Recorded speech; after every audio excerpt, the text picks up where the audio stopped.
Grandioso Deus, te agradecemos porque chegamos ao final de mais uma jornada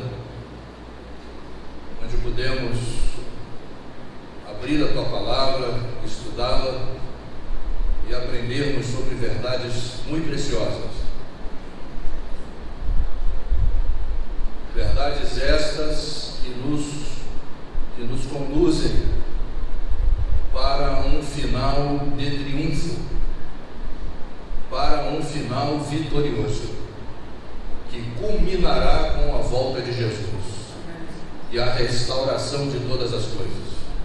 Ó Deus, nesta noite especial, queremos mais uma vez suplicar para que o Senhor abra o nosso entendimento, para que nesses momentos que aqui vamos ficar, haja espaço em nossos corações apenas para a tua palavra. Que teu Espírito possa nos direcionar, que a tua palavra possa nos direcionar, ó Deus, extraindo qualquer dúvida, porque somos um povo que devemos caminhar com uma só bandeira, com uma só fé, um único conhecimento, um único evangelho. Não um povo dividido, não um povo cheio de dúvidas, mas um povo que caminha por uma estrada iluminada pela tua palavra. Então, por favor, fala-nos mais uma vez nesta noite, em nome de Jesus. Amém. Daniel, capítulo 8, nós vamos fazer um apanhado. Sabemos que o livro se encerra no capítulo 12, ok? Mas como nós dissemos na nossa primeira noite, seria uma pretensão da nossa parte, ok? Entender um livro tão profundo, tão complexo, como o livro de Daniel, um livro repleto de escatologias, não é? Escatologia, escatô quer dizer futuro no original, e logia, estudo do futuro. Então existem temas que estão relacionados com o futuro, ok? Temas relacionados com o passado e emblemas que precisam ser entendidos à luz da Bíblia. E descobrimos então que este livro é tão importante que foi recomendado por Jesus, irmão. Nós aprendemos isso ao longo destas noites. Jesus recomendou, lá em São Mateus 24, verso 15, nós encontramos esta recomendação: leia Daniel, compreenda, entenda Daniel, pesquise Daniel, ok? E nós aqui estivemos, na medida do possível, tentando dividir isso. Eu estava até conversando com o Rafael, seria impossível, não é? Passarmos aqui apenas algumas horas, alguns minutos, em alguns domingos, e entendermos detalhes e pormenores. Então, qual é a nossa proposta? É aguçar, é despertar em você um apetite pela investigação, pelo exame dela. Não foi isso que Jesus nos ensinou? São João 5,39, não é isso? Examinai o que? As Escrituras. Ele não mandou ninguém ler. Tem gente que diz assim, Silvia: mas eu leio a Bíblia, mas não entendo nada. Sim, Jesus não mandou você ler a Bíblia. Jesus mandou você examinar a Bíblia. Ele não mandou você ler. Você vai ler e você vai ter uma dificuldade imensa de lidar com um livro de 3.500 anos de idade, ok? De diversos autores, um livro que atravessa épocas, um livro de gêneros literários diferentes, porque Deus tem um anseio, Deus tem um desejo imenso de nos alcançar, de se comunicar conosco. Deus é um professor preocupado para que os seus alunos entendam a sua mensagem. Então ele usa gêneros literários diferentes para cada grupo de ouvintes. Então, nas Escrituras nós vamos encontrar livros poéticos para quem gosta do gênero, né? Eu não sou muito simpático à poesia, sou muito chegado à poesia, mas tem pessoas que gostam de poesia, né? Tem pessoas que se deleitam com poesia. Nós temos livros poéticos, nós podemos citar alguns, por exemplo, os Cantares. Me ajudem. Jó também é poético. Qual outro? O livro dos Salmos são poemas cantados. O livro de Provérbios, ok, amigos? Mas existe o gênero que onde tem mais ação, que são os históricos, os biográficos, que são os evangelhos, que são livros biográficos, falam diretamente a respeito do ministério de Jesus. Livros proféticos, que um deles é o que nós estamos estudando. Existe algo interessante. Eu não sabia quando nós começamos a planejar isso. Foi muito rápido, eu conversando com o Wellington, e eu tenho o hábito sempre de olhar a última capa da lição, porque a última capa da lição ou do manual em que nós estudamos a Bíblia ao longo dos anos, ok? Para os nossos amigos aí que possivelmente estejam ou estarão nos ouvindo, então nós estudamos a Bíblia ao longo dos anos, ok? Então a cada 3 meses nós estudamos um livro específico ou estudamos um tema, não é? Porque senão a gente usa essa linguagem muito igrejeira, né? Quer dizer, lição de escola sabatina, né? Quer dizer, o indivíduo que está lá fora, que negócio é esse? Que lição de escola sabatina é essa, né? Então é um manual onde nós estudamos temas bíblicos. E eu não sabia, irmão Silvio. Aí, quando eu fui saber, nós já havíamos planejado que nós começamos a estudar agora Daniel. Então nós vamos passar, Helena, 90 dias, não é isso? 3 meses, estudando temas do livro. Quem esteve conosco já vai ter uma facilidade, né, na introdução e de entender alguns fatos. Meus amigos, eu fiquei pensando, Rafael, vejam o meu dilema. Capítulo 8, terminar no capítulo 12. Eu quero fazer uma rápida análise desses capítulos e por que eu escolhi o 8, porque no capítulo 9 nós encontramos, Guilherme, uma longa oração, uma das orações mais bonitas de toda a Bíblia. Se nós pudéssemos escolher 5 orações, ou 3 orações, ou 4 orações na Bíblia, orações marcantes, orações históricas, né? Orações memorizadas até por alguns, nós escolheríamos uma delas, seria Daniel capítulo 9. Quando fala dos pecados do seu povo, quando fala dos erros cometidos. Fala aí, pastor.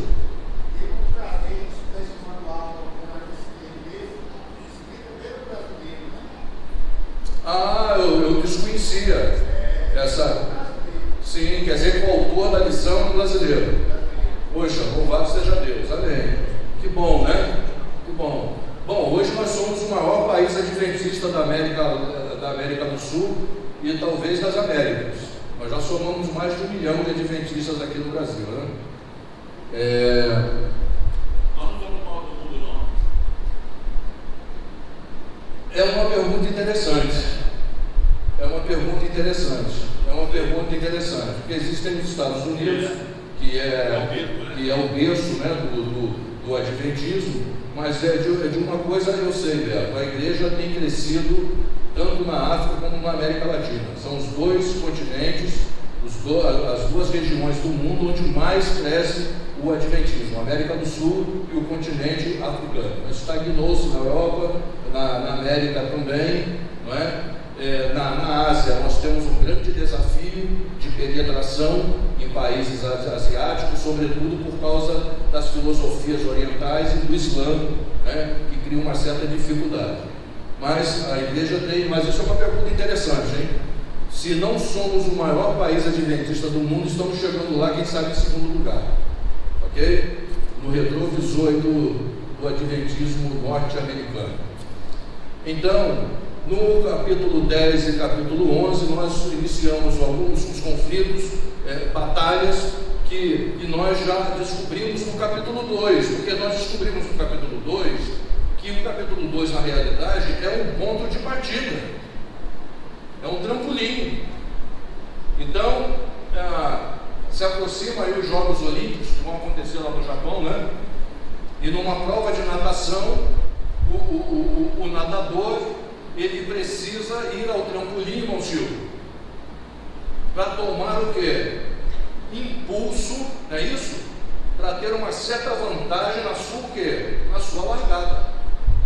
Ele não mergulha simplesmente ali e sai braçando, não. Ele precisa de um trampolim para que haja uma impulsão no corpo, né? Então é um ponto de partida. E no capítulo 2, a história não muda. Nós temos lá no capítulo 2 as figuras que não estão aqui, não estão mais aqui, mas estavam nas noites anteriores. Então nós temos um ponto de partida e esses conflitos, eles vão sendo pormenorizados, eles vão sendo ampliados, ok? Como se fosse uma lente, até nós chegarmos lá no livro do Apocalipse. E eu então achei conveniente o capítulo 8, porque o capítulo 8 nos fala de uma verdade muito relevante, que tem a ver conosco, tem a ver comigo e com você, não é? Eu quero abrir aqui no capítulo 8 de Daniel.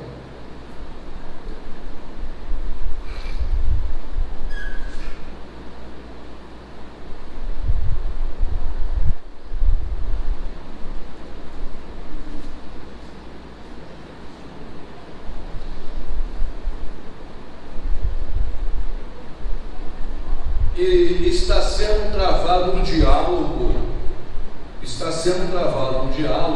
no nosso último encontro.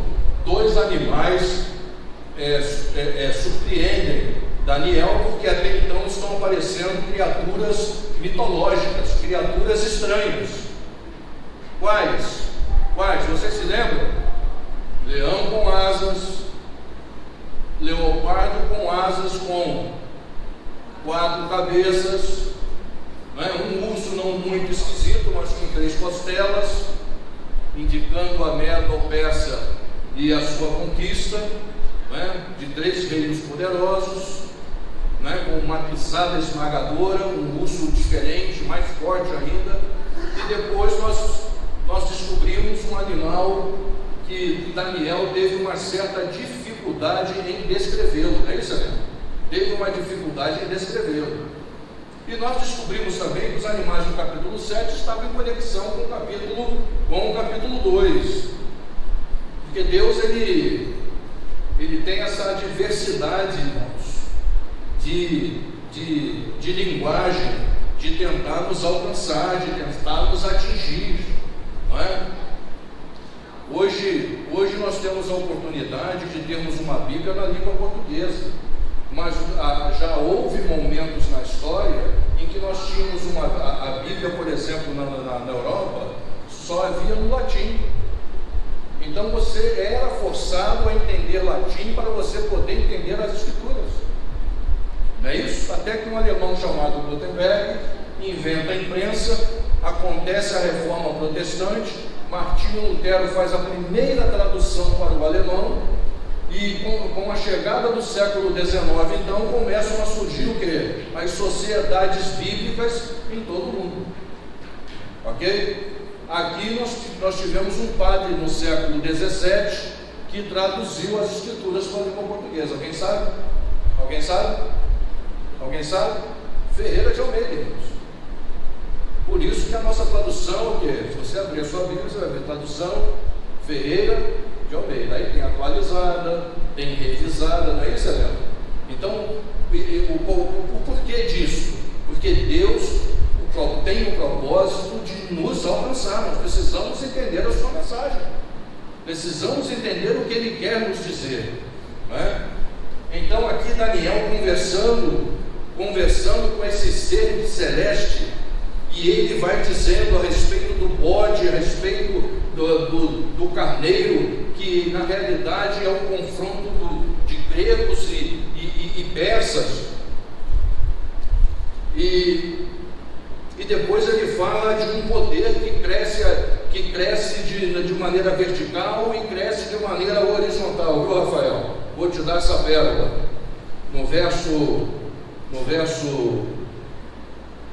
A partir do verso 9,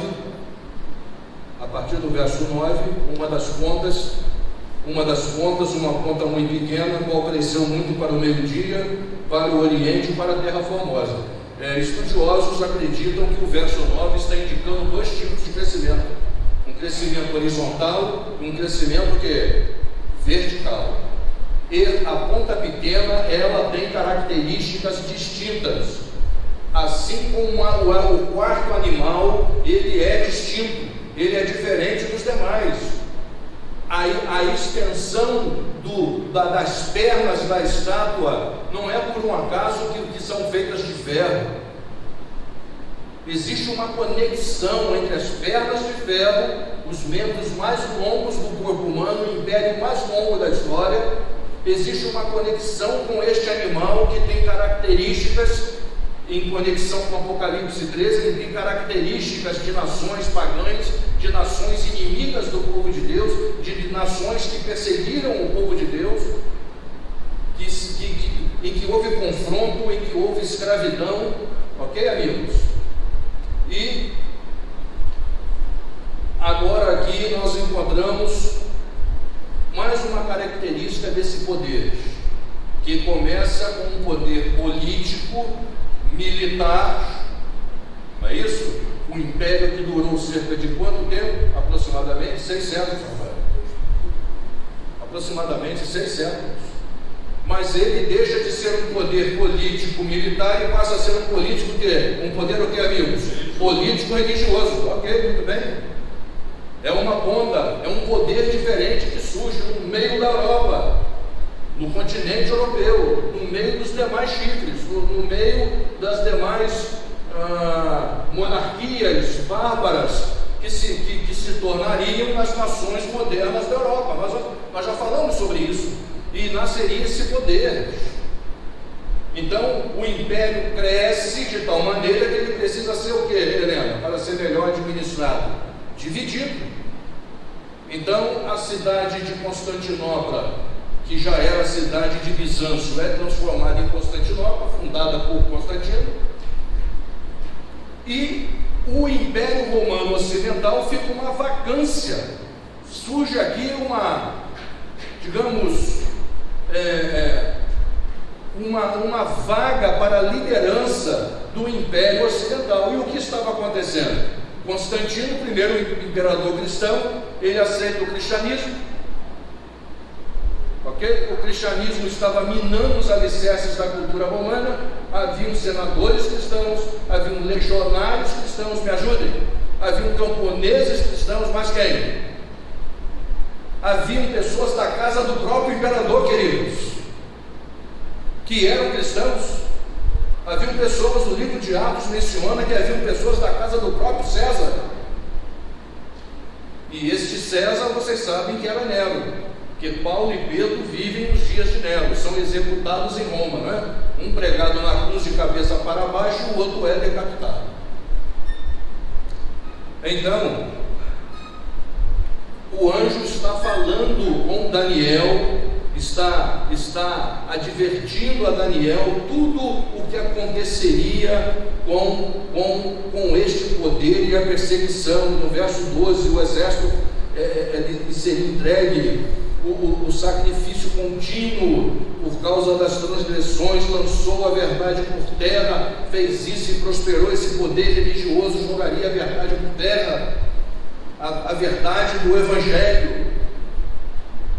Me ajudem nesta noite, qual grande verdade foi jogada por terra? O que nós aprendemos aqui? A Bíblia sempre nos ensinou que somos salvos o quê? Pela fé, queridos. Nós não somos salvos porque somos bonzinhos, nós não somos salvos porque ajudamos as pessoas. Não, nós fazemos essas coisas porque nós fomos salvos pelo Evangelho. E aí, como novas criaturas, nós temos o prazer e o desejo de fazer o bem. Mas não é o contrário, nós não fazemos isso para bônus, para adquirir bônus. Como o Espiritismo ensina, por exemplo, você precisa fazer o bem para evoluir espiritualmente. Uma salvação com mérito, vocês estão entendendo? Então a igreja, ela ensinou isso também ao longo de toda a Idade Média. Ela vendeu salvação, ela vendeu perdão. O que eram as indulgências, irmão Chico? Era perdão em troco de prata, era perdão em troco de ouro, de negociação. Jogou a verdade por terra. Ok, queridos? A igreja romana, na realidade, ela é produto de um casamento de jugo desigual, me permitam. Porque é o casamento de um imperador pagão com a igreja cristã, onde trocas são feitas, onde barganhas são feitas. Sai a imagem imponente dos deuses adorados pelos gregos e romanos, e entra a imagem de quem? No lugar dos deuses. A adoração continua, a idolatria continua. Só que os deuses agora, você não adora mais, você não se inclina mais diante de Apolo, você não se inclina mais diante de Zeus, você não se inclina mais diante de Artemis, de Diana, dentre outros, de Poseidon, mas você agora se inclina diante o quê? De santos e mártires da igreja. Mas a idolatria continua. Vocês estão percebendo o que está acontecendo? Não mudou nada. Ok, amigos? É criado aqui agora um outro tipo de intercessão, um outro tipo de mediação. Eu quero conduzir você rapidamente ao livro de Atos. Nós vamos trabalhar com o capítulo 8 e o capítulo 4. Percebam o que está dizendo aqui no capítulo 4, livro de Atos, capítulo 12.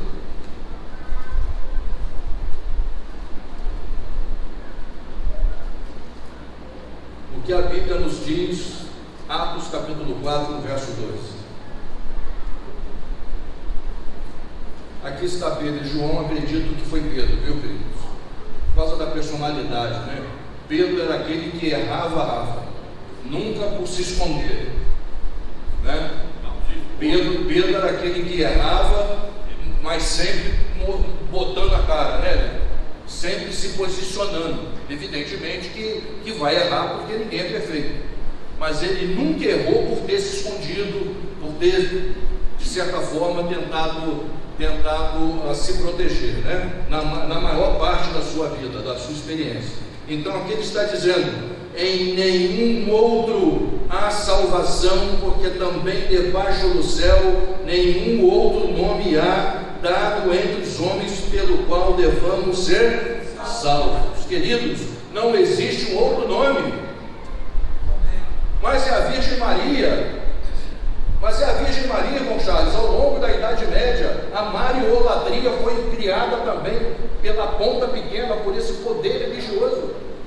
Roma religiosa, Roma vestida agora de religião, queridos. O Império Romano agora é vestido de império religioso. Os Césares deixam de ser imperadores e passam a ser os papas, que sentam no mesmo trono da cidade eterna, né? Chamada por Santo Agostinho. Roma era chamada por Santo Agostinho da cidade eterna. Então, essa mulher foi uma mulher distinta. Estamos ainda no período do Natal, né? Espírito do Natal. Essa mulher foi uma mulher separada por Deus, uma mulher especial, amigos. Sim ou não? Uma mulher especial. Dentre todas as mulheres, ela é separada para entrar para a história, para gerar Jesus do seu ventre. Uma geração sobrenatural, queridos. Algo sobrenatural. Até hoje a Bíblia chama isso de mistério da encarnação. Mistério da encarnação. Um Deus que se transforma em um feto. Já parou para pensar? Dá nó na cabeça isso, né?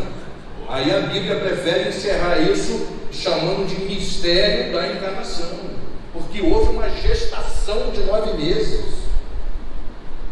Maria não foi avisada que seria mãe. Jesus nasceu no dia seguinte, não, gente. Houve uma gestação, irmão Silvio. E acredito que teve situações muito parecidas com como qualquer outra gestação. Mas era uma mulher virgem. É um milagre, é algo sobrenatural. Jesus, o Deus do universo, assume a forma humana, e como um feto, como um embrião, e depois como um bebê. Porque muita gente diz assim, não, ele assume a forma de um bebê indefeso, mas antes ele foi embrião, queridos. Sim ou não? Sim ou não? O que vem antes do bebê? Minha mãe trabalhou com exames de ultrassonografia durante anos. O que vem antes do bebê, mãe? Vem o feto. E o embrião antes do feto. Um mistério, queridos. O Deus do universo se faz presente, se faz nascer, se faz morador do ventre de uma mulher. Mas Maria não pode salvar você, querido. Ela é muito especial, mas a missão dela não é salvar as pessoas. A missão dela não é perdoar pecados. Ela, no plano da redenção, ela não foi separada. O projeto, o plano de Deus elaborado pelo céu para salvar os homens, Silvia. Cada um desempenha uma função. Cada ser poderoso do céu, que nós chamamos de Deus, os três poderes do céu, as três pessoas coexistentes e coeternas. Vamos falar com coragem, vamos falar com valentia, vamos falar com confiança e segurança teológica. Amém? Nada de falar com medo, mas o Espírito Santo. Não, três pessoas coexistentes e coeternas, cada um atuando, Beto, cada um atuando na sua esfera, muito bem, no seu nível, na sua esfera. E o escolhido para se relacionar com a raça humana, para vencer o pecado, para ser obediente, para nos deixar um modelo, foi Jesus. Ok, queridos? Filho de Deus, porque foi gerado pelo Espírito Santo. Porque a gestação é uma gestação sobrenatural, é uma gestação que existe um ato divino e não uma relação de conjunção carnal, como foi a minha e a sua. Então, por isso, o Filho de Deus, nesse aspecto. Mas nós temos um Salvador que é 100% homem, 100% Deus. Não é o nosso tema nessa noite falar sobre a Trindade, mas não existe um outro nome. São Francisco de Assis, uma pessoa maravilhosa, fez voto de pobreza. Vocês sabiam que Assis era uma cidade da Itália onde comerciantes riquíssimos traziam seda do Extremo Oriente, traziam joias preciosas para negociar.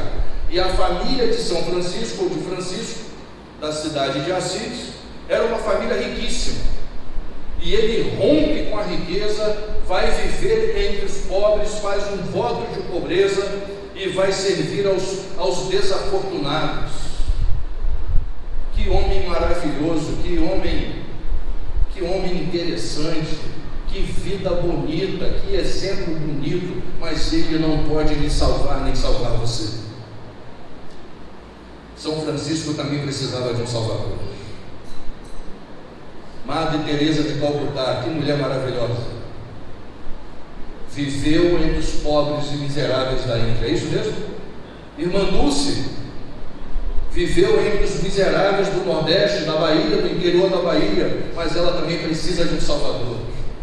Ela não podia salvar ninguém, ela podia ajudar, ela podia minorar o mal, ela podia diminuir o sofrimento, mas não podia salvar, irmãos.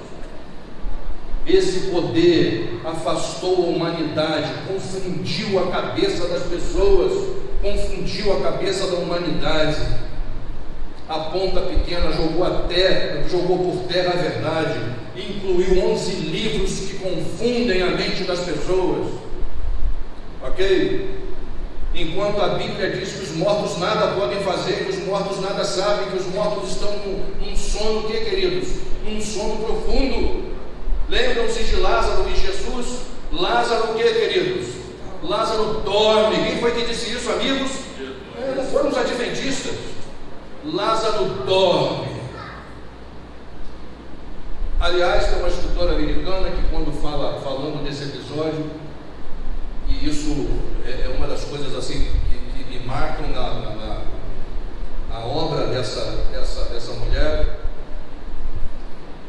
esse livro chamado Desejado de Todas as Nações, ela diz que quando Jesus disse assim: Lázaro, sai para fora, é porque se Jesus dissesse assim: sai para fora, todos os mortos sairiam, desde Adão até aquele dia, sairiam para fora de todos os túmulos.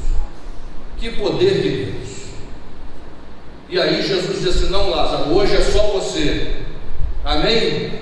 É espantoso, né, Beto? É espantoso, querido. Hoje é só você, Lázaro. É só você, querido. Mas haverá um dia que será todos. Paulo diz que ao tocar da primeira trombeta, os que morreram em Cristo ressuscitarão primeiro.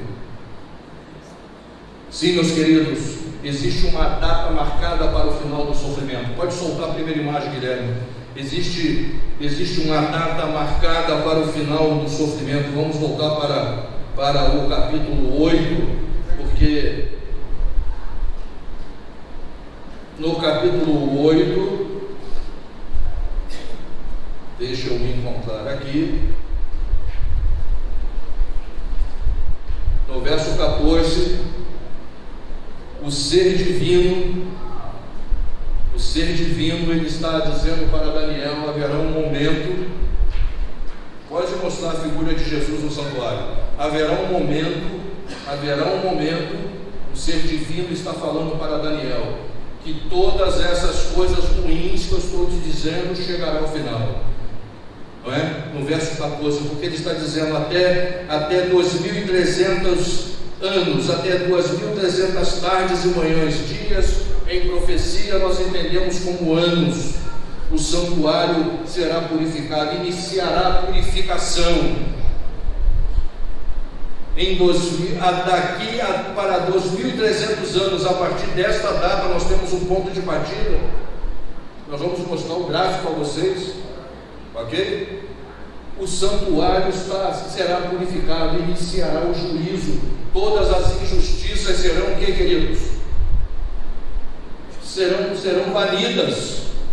Não haverá injustiça. Existe uma data marcada para o final do pecado. Haverá uma data marcada para o fim do sofrimento, porque inicia-se um processo de purificação, inicia-se um processo em que o pecado será extirpado, de que o pecado será exterminado da existência humana. E isso iniciou-se.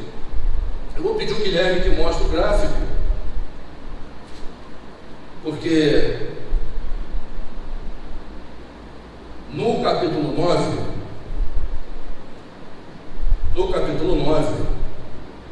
no verso 2, diz assim: no primeiro ano do reinado de Daniel, aliás, no seu primeiro reinado, o reinado de Dario, Daniel entendeu pelos livros que o número de anos de que Deus havia falado ao profeta Jeremias, em que haviam de acabar as assolações de Jerusalém, era de quê? Era de 70 anos. E havia um ponto de partida. Para que a maior profecia bíblica com datas, não é, ela fosse iniciada. Porque Daniel está dizendo assim: por favor, a verdade jogada por terra, o povo caçado, a cidade destruída, haverá massacre. Será que o erro prevalece? Será que o diabo prevalece? Será que o mundo terminará em trevas? Não, o anjo está dizendo: não, haverá um momento, com data marcada, onde tudo será esclarecido, onde haverá um juízo. Sabe, amigos, hoje quem sabe, nós podemos pensar assim: que mundo injusto que nós vivemos. Tanta gente que fez tanta coisa ruim, não é? E morreu abastado. Tanta gente que fez tanta coisa ruim e não aconteceu nada. Nós não falamos assim, nós não pensamos assim, porque existem atos de justiça que nunca vão acontecer aqui nessa vida. Nunca vão acontecer nesse mundo, porque nós vivemos num mundo de injustiças. Por mais que a justiça tente ser justa, se aproximar, não é, da equidade, nós ainda vivemos numa sociedade injusta, onde os menos favorecidos, onde os mais pobres, os idosos, as crianças são as que mais são penalizadas, e os mais ricos sempre mais protegidos. Sempre foi assim na história do mundo. Mas existe um juízo acontecendo, existe um juízo onde nada passará, o que, amigos? Nada será ignorado por Deus, porque Ele é o juiz verdadeiro. Então nós temos um ponto de partida, porque Daniel estava dentro como eu e você estamos. Daniel sabia que o cativeiro terminaria em 70 anos. Daniel já estava com quase, quem sabe, 86 anos. Ele foi com 17, com mais 70, 87 anos aproximadamente, quase 90 anos. E ele estava o que, irmão Silvio? Contando mentalmente. Ele estava atento ao que estava acontecendo ao seu redor. E ele falou assim: opa, 70 anos. E Jeremias disse que em 70 anos terminaria o quê? Terminaria o cativeiro. E aqui no verso 9, esse ser divino continua ainda falando a respeito desta longa profecia, mas eu quero mostrar a você algo aqui interessante.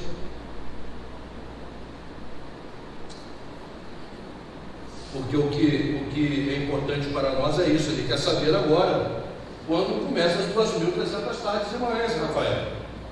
Seria uma pergunta lógica. E aqui no capítulo 9, no verso 25, o ser divino olha para Daniel e diz assim: olha, sabe, entende, ok? Escreve, porque desde a saída da ordem para restaurar e para edificar Jerusalém até o Messias, o príncipe, 7 semanas e 62 semanas, as ruas, os muros se reedificarão em tempos angustiosos. Nós não vamos nos demorarmos muito nisso aqui. Isso aqui você vai estudar em casa, isso você vai pesquisar em casa, você vai encontrar coerência nessas datas. Mas eu quero dizer para você que 457 antes de Cristo é um ponto de partida, porque o povo sai do cativeiro dos 70 anos, ok? E agora existe uma promessa de quê? Me ajudem. Qual é a promessa? De reconstrução nacional. A cidade não foi devastada, Rafael? A cidade não foi destruída? Então o anjo está dizendo assim: olha, Deus vai restaurar o povo de Israel, Deus vai restaurar vocês, Deus vai restaurar a cidade de vocês, para que venha o Messias. Jesus deveria nascer do povo de Israel, irmãos.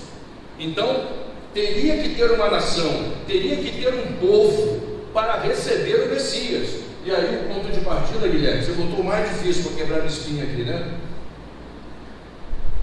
Onde estamos? Em 457. Isso aí só está parte. Só tem uma parte, só tem uma parte. Tenta achar aí nos slides o ponto de partida de 457, porque ali só está só o restante. É uma longa profecia, tá certo? Ela começa em 457 a.C., ok, amigos? E ela chega até 1844, viu, Guilherme? Se você não achar aí, não entra em desespero não, filho. Tá? Não precisa pular da ponte não, desesperado. Nós chegamos até o outono de 1844, ok, amigos? Isso quer me dizer uma coisa. O que isso tem a ver comigo e tem a ver contigo? Ah, sim, ok. Amém. Ótimo, senhor. Isso significa que, primeiro, Deus está no controle e tem a história o quê, Helena? revelada na palma da mão, sabe de tudo, todos os detalhes.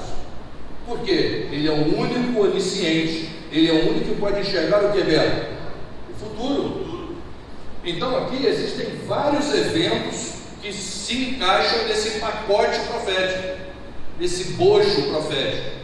Então a partida de 457 é aquela partida em que o rei, qual é o nome do rei? Qual é o nome do rei que dá o ponto de partida? Artaxerxes, para que o povo então, um milagre, algo espantoso, Angelito, algo espantoso, porque Jerusalém estava o quê? Estava o quê? Destruída, devastada, banida, acabou Jerusalém. E nós estamos estudando aí a história maravilhosa de Zorobabel, Neemias e Esdras, e diz que certa feita o rei falou assim: olha rapaz, o que está acontecendo? O rei olha para um copeiro, preste atenção, para um garçom, para um copeiro, escravo. O que está acontecendo? Por que você está triste? O que eu posso fazer por você? O rei tinha afinidade. Deus despertou o coração desses homens. Queridos, o nosso Deus é tão maravilhoso, sabe, irmãos e amigos?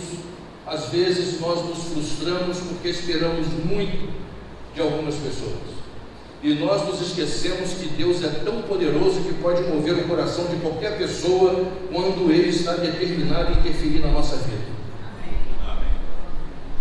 Eu não preciso de um pastor adventista para interferir na minha vida, numa emergência, ou fazer alguma coisa de que eu esteja precisando. Eu não preciso de um irmão adventista. Irmãos, Deus é tremendo. Ele pode usar o chefe do centro de Umbanda do lado da sua casa para ajudar você numa emergência que você jamais podia imaginar. Sim ou não? Você esperava o pastor, você esperava o diretor missionário, você esperava não sei quem, todo mundo viajando. Eu vivi agora essa experiência aí. Eu fui convidado para fazer um culto fúnebre da morte da irmã, da Miriam, parece que foi 23 ou 22, e foi uma confusão danada. Quem ia me levar não podia me levar, e aí o enterro foi adiado, e no dia seguinte foi adiado de novo para o terceiro dia, e o corpo voltou para o IML, e eu não conseguia chegar, e desabou um temporal. Foi uma confusão danada, irmãos, e não tinha ninguém, e Deus foi encaixando pessoas. Porque era uma época difícil, irmãos viajando, irmãos com problemas também. Deus não precisa. Deus pode usar quem você menos imagina para socorrer você, querido. Deus não precisa que alguém seja adventista para poder ajudar você, não. Deus não precisa que alguém seja de uma igreja crente para poder ajudar você, não. Deus pode ajudar uma pessoa que você não está nem pensando, vizinho do outro lado. Deus mexe com os corações. Deus é tremendo. Mexeu com Dario, mexeu com Ciro, mexeu com Artaxerxes, mexeu com Nabucodonosor antes, homens pagãos, homens que adoravam as estrelas, homens que adoravam a lua. Irmãos, nós precisamos abrir a nossa mente, precisamos abrir o nosso coração, precisamos ser pessoas mais inteligentes, não é? Tem gente solteira que acha assim: puxa, mais um sábado sozinho, mais um JA. Quem disse que Deus precisa de te dar um companheiro, uma companheira no JA ou no culto? Eu estou só citando um exemplo aqui, irmãos. Tem gente desesperada, acabou o JA, o sábado. Nossa Deus, ainda não foi agora, irmãos. Deus não precisa de sábado, Deus não precisa de JA, Marcos. Deus não precisa de nada, queridos. Trouxe uma moabita convertida para ser mulher de Boaz. Irmãos, vamos abrir a mente, vamos abrir o coração, queridos, porque Deus é tremendo. Deus mexe, Deus movimenta, Ele é tremendo. Nós é que limitamos. Não, se não acontecer sábado, não acontece mais nada na minha vida. Se não acontecer no JA, não acontece mais nada na minha vida. Se não acontecer nesse congresso, se não acontecer nesse retiro de carnaval. Vocês estão entendendo como a gente limita o poder de Deus, Helena? Se não acontecer, hoje é que dia? Hoje é que dia, gente? 27, 28? 29? Aquela bênção, aquilo que eu estava esperando. Hoje já é dia o quê? 29, terminando já à noite. Esse ano eu acho, esse ano não acontece mais. Tem alguém pensando assim, alguma coisa aí? Deve ter. Eu não sei o que você apostou, o que você desejou, o que você pediu. Mas Deus não precisa de datas, Deus não precisa de final de ano, Deus não precisa de Réveillon, Deus não precisa que tenha plantão lá no hospital ou no cartório. Deus não precisa, irmãos. Deus é Deus, queridos. Deus desperta alguém e faz alguém bater na sua porta. Deus faz um homem mesquinho socorrer você, sim ou não? Deus faz alguém avarento meter a mão no bolso e pagar seu aluguel, sim ou não? Porque Deus é Deus, queridos. Nós é que limitamos.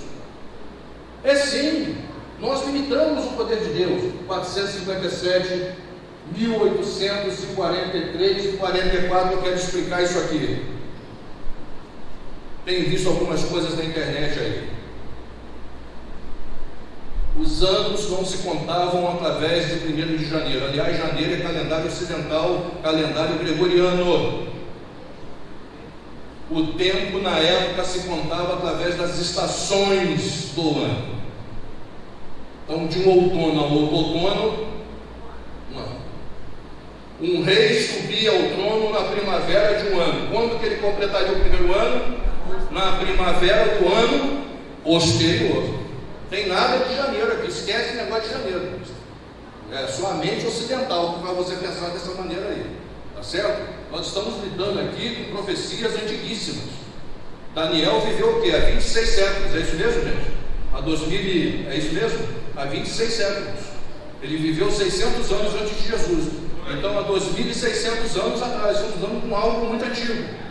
Então, isso tem a ver comigo e contigo, porque neste outono, em meados de 1844, começa a purificação do santuário terrestre. Cada pessoa, cada vida começa a ser o que, Silvio? Avaliada. Vocês estão entendendo? Começa a primeira fase do juízo. Por isso, juízo que? Pré-advento. Porque é um juízo que precisa acontecer antes da vinda de quem? Antes de quê, amigos? Do advento de Jesus. Juízo pré-advento. Desculpem, mas nós temos que nos demorar um pouquinho aqui nisso. No mínimo, né? Mínimo. Então, isso significa que desde o outono de 1844, Jesus iniciou a parte final do seu ministério sacerdotal. Ok? Isso quer me dizer o seguinte: nós sabemos que as festas que aconteciam aqui eram símbolos, eram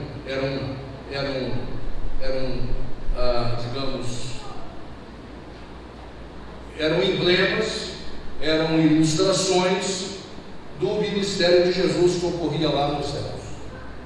Então, no mês de outubro do calendário judaico, acontece uma festa que eles chamam de Yom Kippur, que é o dia do perdão. Então, em cada ano cai numa data, segundo o calendário.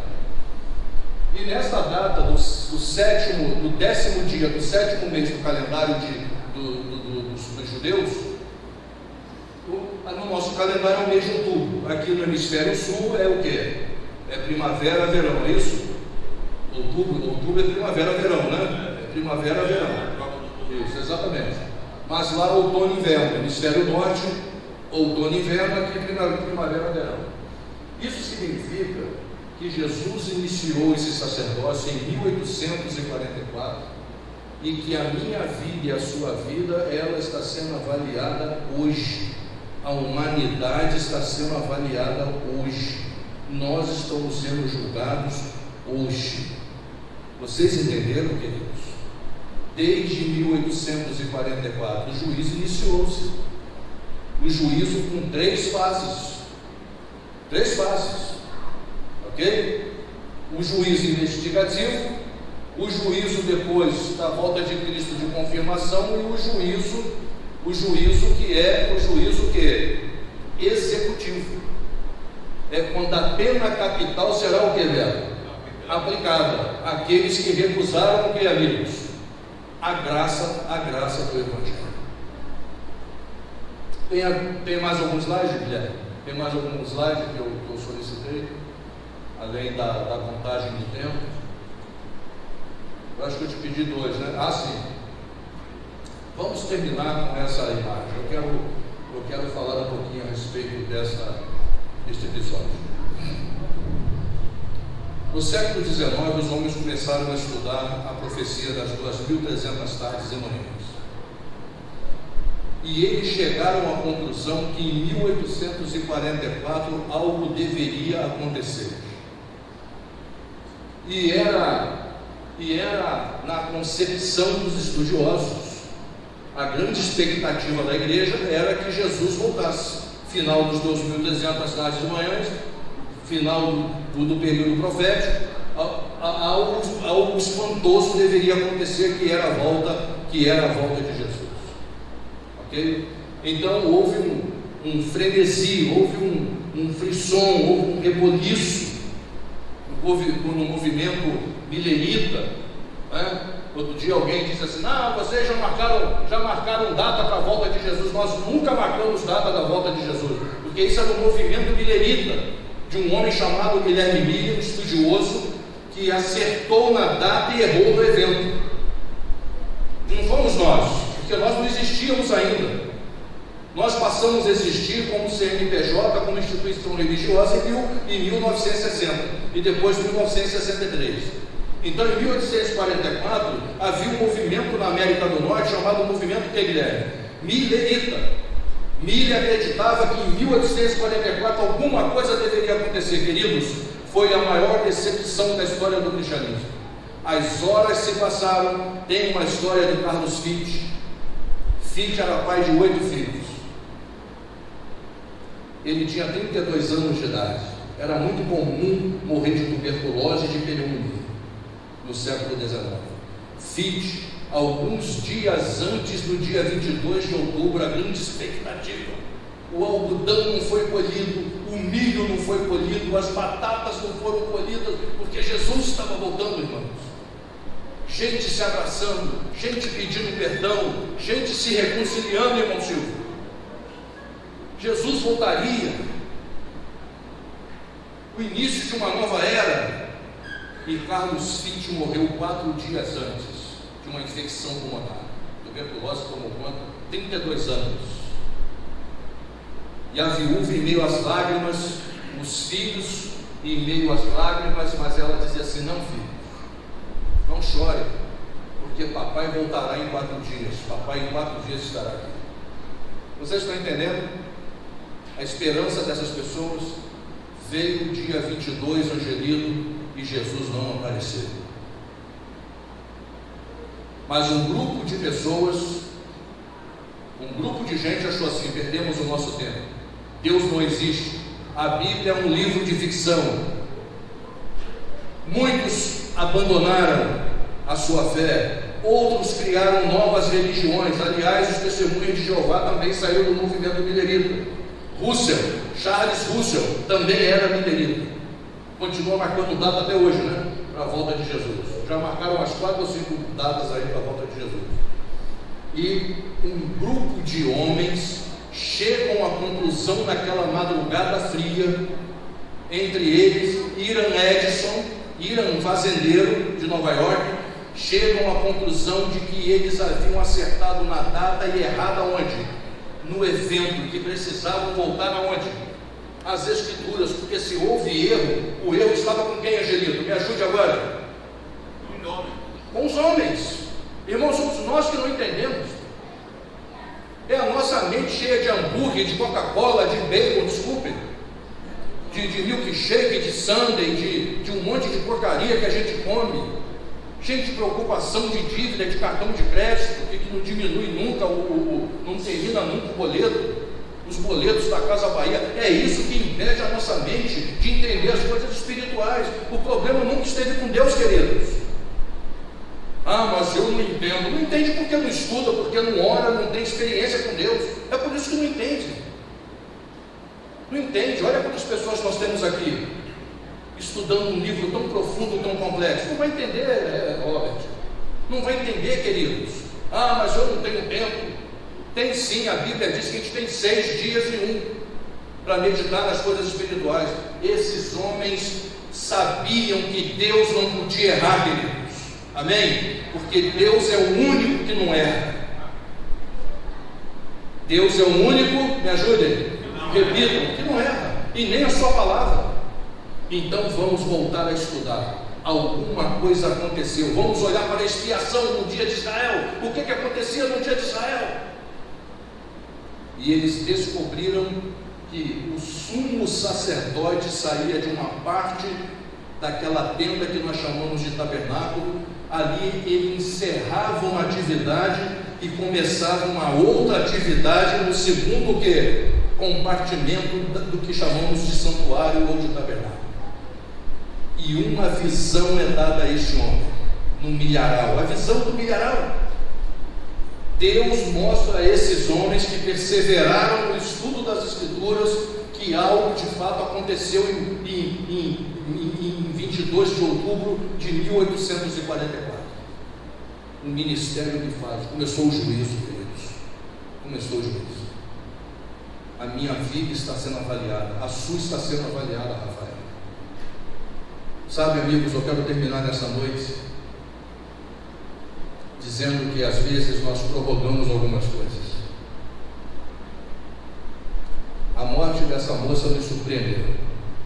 Eu olhei no meu celular e a Miriam me enviou uma mensagem, diz assim: Charles, aliás, Rosângela, Charles, me liga com urgência. O que eu imaginei?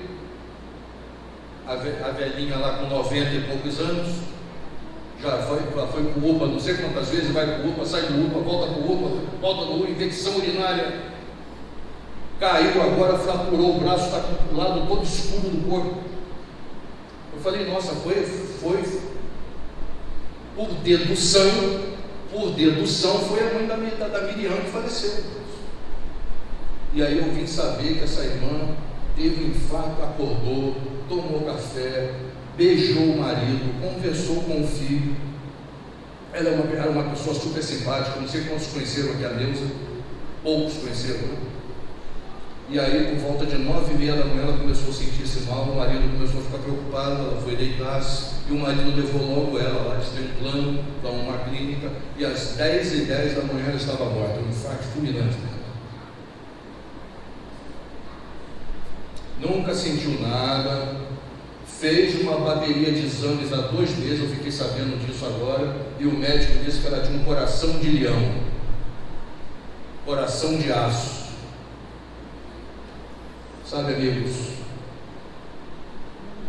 eu espero, fala.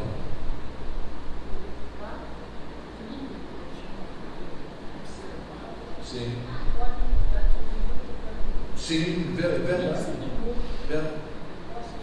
Olha aí que coisa interessante. Eu posso estar saudável. Amém. Louvado seja Deus. Olha aí.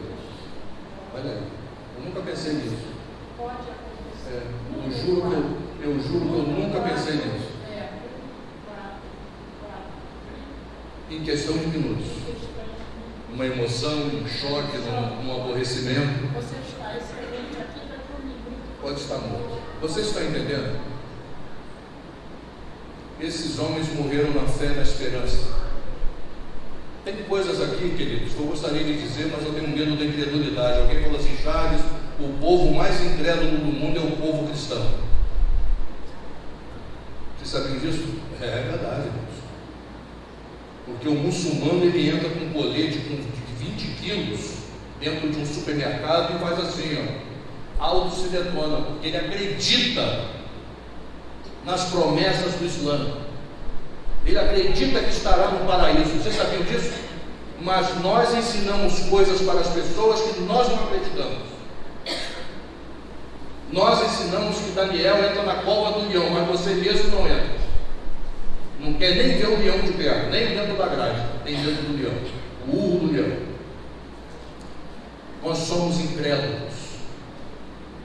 Eu gostaria de dizer para você aqui que uma senhora chamada Ellen White, ela diz que tem anjos guardando o túmulo desses homens.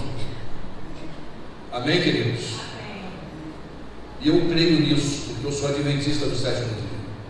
Eu creio nisso.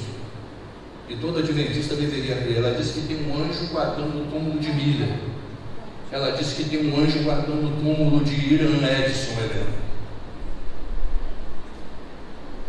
Existe um anjo guardando o túmulo, tenho a certeza, de muitos irmãos que já dormiram no Senhor dessa igreja.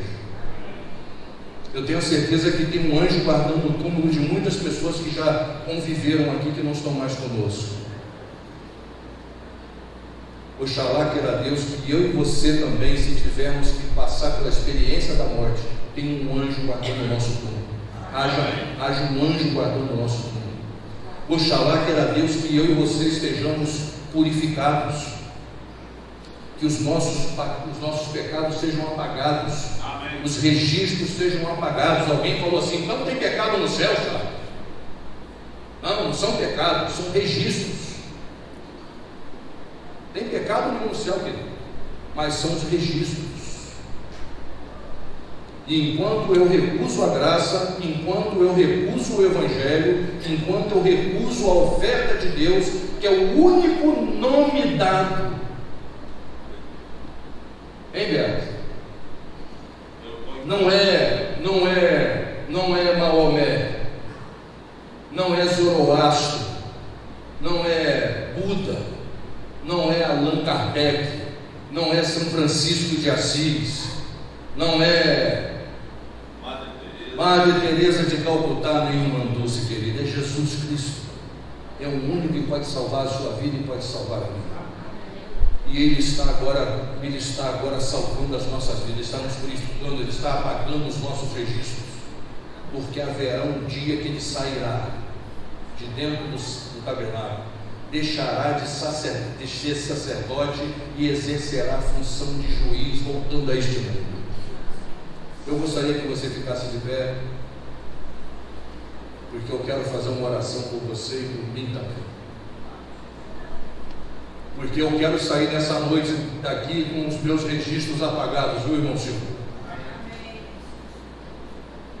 Eu quero sair daqui nesta noite tranquilos, independente do que possa acontecer. O que minha mãe disse, você pode estar maravilhoso agora e daqui a 10 minutos você pode ter um problema, uma ofensa, uma discussão, até uma alegria, irmãos. Até alegria. Verdade. Tem gente aí que ganha na loteria até para trás. Não pode nem atenção para alegria. Verdade, irmãos. Tem coisas que... Verdade. Você tem tanta expectativa, você tem tanta... Olha, você ganhou. Nossa Senhora, tem que ter cardiologista, todo mundo. Não é isso? Mas é verdade, irmãos. E eu quero orar por você nessa noite. Querido Deus, aqui estamos como seres humanos imperfeitos, como seres humanos falhos. Estamos diante de profecias profundas, estamos diante de assuntos complexos, e parece que o mundo moderno, ó Deus, vai tomando o nosso tempo, e nós nunca temos tempo para estudar essas maravilhas. Nós nunca temos tempo para tentar entender essa mensagem tão profunda, essa mensagem que sem a qual todo o Evangelho não teria o menor sentido. Mas nós te agradecemos porque Tu és também o nosso sacerdote. Nós te agradecemos porque Tu és o nosso juiz. Nós te agradecemos porque Tu és o único que pode nos avaliar de verdade como nós somos. Tu és o único que pode olhar o nosso coração de verdade. Tu és o único que pode olhar os nossos motivos, os nossos traumas, os nossos complexos, as nossas reações. Nenhum outro mais pode avaliar. Nós avaliamos os atos, nós avaliamos as atitudes, nós avaliamos as roupas, a aparência, as conquistas, ou então o fracasso, mas Tu podes ver o fundo do coração. Então nós queremos sair daqui em paz nessa noite. Amém. Porque sabemos que tem um sacerdote que ainda está intercedendo no santuário celestial,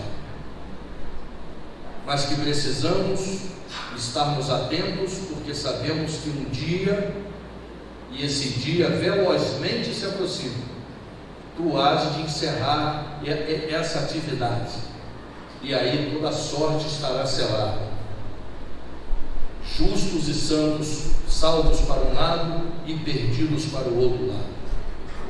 Oxalá queira Deus que todos nós que aqui estamos nesta caminhada, nesta jornada, não venhamos a desanimar-se, não venhamos por razão nenhuma a abandonar este caminho, porque sabemos que nos aproximamos, sabemos que depois de 1844 não existe mais nenhuma profecia com data. Sabemos que depois de 1844 estamos vivendo nos últimos momentos, nos últimos segundos do cronômetro da história deste mundo, dos últimos grãos de areia da ampulheta da história deste mundo.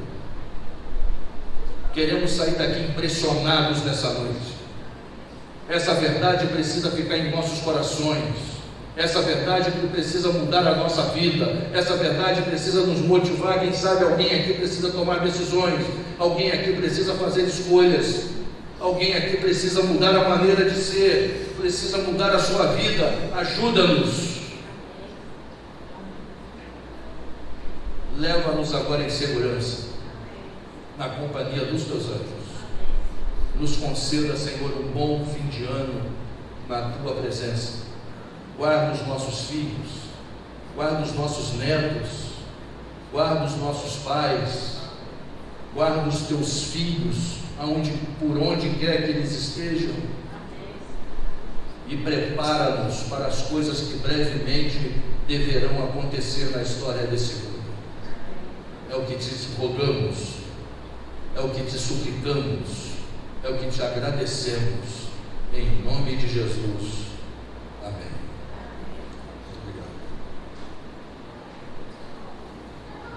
Vamos nos despedir cantando.